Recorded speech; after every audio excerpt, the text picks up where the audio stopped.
죽음에서 살려주신 절대신 하나님. 저자 정명석.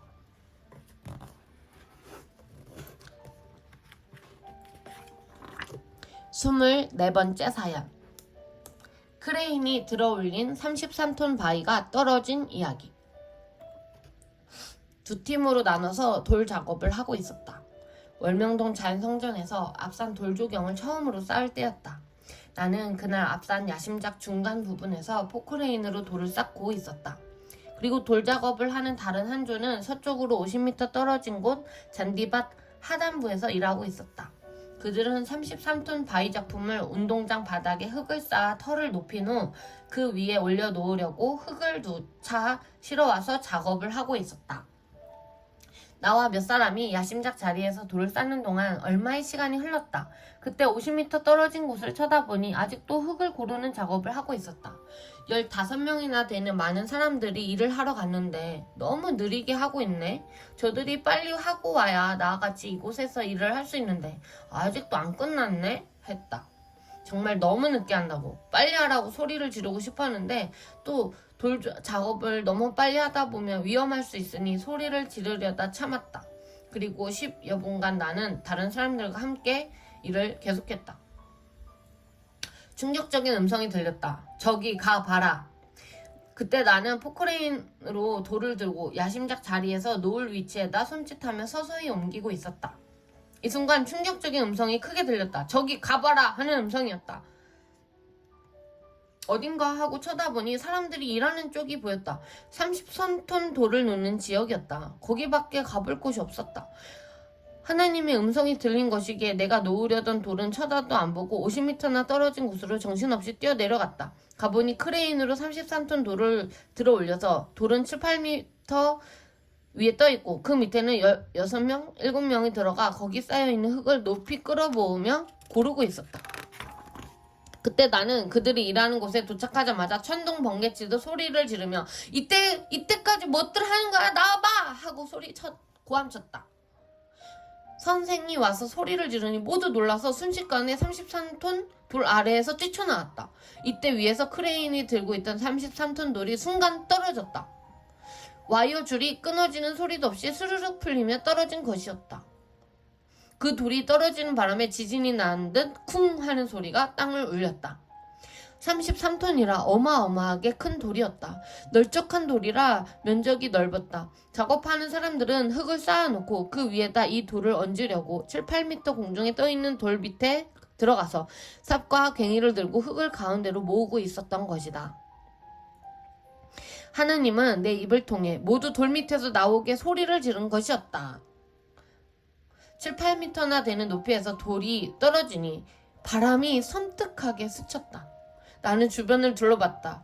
바위가 커서 사람 키를 넘으니 순간 사람들이 안 보였고 모두 바위 아래에 묻힌 것 같았다. 어안이 벙벙하여 서로 돌아보며 사람들을 찾았다. 다 묻혔나? 하나라도 돌 밑에 깔렸나? 하면서 숫자를 세어보니 모두 나왔다고 하였다.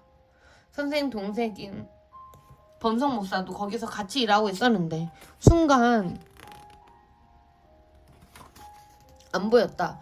돌 밑에 깔렸나 생각하고 범석아! 하고 불렀다. 어느새 뛰어 도망가서 생각까지 20m나 멀리 가 있었다. 갑자기 돌이 떨어져 모두 혼이 빠진 순간이었다. 바위돌이 떨어지면서 손을 스치기도 하고 어떤 자는 옷에 스치기도 했다. 알고 보니 쇠 와이어가 끊어진 것이 아니라 고리 매듭 부분이 풀려버린 것이었다. 그래서 끊어지는 소리가 안 났던 것이다. 와이어 줄을 왜 이렇게 만들었냐고 회사에 전화해서 물었으나 모두 그렇게 만드니 자기들은 책임이 없다고 했다. 그것은 100톤을 들 수 있는 엄청나게 굵은 줄이라 33톤 돌을 들 때는 풀릴 거라고는 전혀 생각하지 못했다.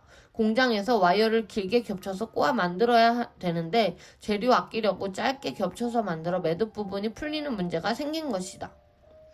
그리고 이날 흙 고르는 작업을 하고 있을 때 크레인 기사가 돌을 잠시 우측으로 옮겼어야 했는데 옮기지 않고 위로만 들어 올린 것도 문제였다. 그래서 작업하던 사람들이 크레인 기사에게 왜 그렇게 돌을 위로 들고 있었냐고 소리를 지르며 욕을 했다. 크레인 기사는 그 굵은 와이어 줄이 끊어질 리가 없다고 믿었던 것이다. 그런데 와이어가 갑자기 풀려서 돌을 놓친 것이다. 하나님은 나에게 소리를 지르며 저기로 가보라고 하신 후 내 입을 통해 모두 돌 밑에서 나오라고 소리를 지르신 것이었다. 그 음성은 나를 쓰고 소리를 지르신 하나님의 음성이었다. 소리 지를 때는 선생이 화가 나서 소리를 지른 것으로 생각했으나 이후에 깨닫기를 하나님이 나로 하여금 소리 지르게 하셔서 순간 돌 밑에서 뛰쳐나오게 하신 것이었구나 했다. 내가 먼저 일하던 장소에서 음성을 듣고 10초만 지체했어도 분명히 34톤 돌이 떨어져 6명 이상이 그대로 납작하게 깔려 죽었을 것이다. 끔찍한 사고, 죽음을 피할 수 없는 사고에서 하나님은 다 살려주셨다. 죽음에서 살려준 것을 감격하여라. 영이 죽지 않고 살아야 하늘나라에 가서 영원히 살게 된다. 이 같은 사연 속에서 나와 제자들 정범석, 정용석, 권손봉, 박현만, 성상근, 이형춘, 정윤혁은 이날 죽음을 피한 것이다. 모두 죽을 고비에서 살아났다. 하나님은 이날 나에게 저기 가보라고만 하셨지 돌이 떨어진다라고는 말씀하지 않으셨다. 결국 겪어보니 돌이 떨어지니 가보라는 말씀이었다. 하나님이 말씀하시면 즉시 하던 일을 멈추고 순종해야 산다. 전지전능하신 하나님, 성령님, 성자 절대신은 자연성전 하나님의 궁을 건축할 때 우리를 절대 보호하며 살려주셨다. 이 사건은 작업하면서 일어난 사고들 중 확실히 생각나는 사건이다. 정말 잔인한 사고가 일어날 뻔했다. 이때 둘러서 지켜보던 무리들은 100명이 넘었고 또 비디오를 정확하게 촬영해서 그 광경이 그대로 남아있다. 이날 나는 돌이 떨어질 줄 전혀 몰랐다. 일하던 자들에게 나오라고 하고 내가 들어가서 삽질을 빨리하여 일을 끝내버리려고 했다. 그런데 그들이 뛰어나오고 바로 돌이 떨어진 것이다. 이래서 하나님은 전지전능하시다는 것이다. 지금도 33톤 돌을 보면 가슴이 뛰고 두렵다. 그때 하나님이 살려주신 것을 생각할 때 섭리 역사를 펴는데도 하나님은 이와 같이 도우신다는 것을 확신했다. 이를 증거하여 천년이 가도로 남기려고 그동안 겪어본 것을 글로 쓴 것이다. 모두 죽음에서 살려준 것을 감격하여라. 위치는 다르고 상황은 달라도 하나님은 각종 환난과 죽음의 상황에서 이같이 살려주셨다. 이로써 절대신을 믿고 확신하며 살고 영원한 나라가 있음을 확신하는 것이다. 영원한 나라에는 영이 간다. 영이 죽지 않고 살아야 하늘나라에 가서 영원히 살게 되니 하나님과 성령님은 육뿐 아니라 영도 지키고 보호해 주신 것이다.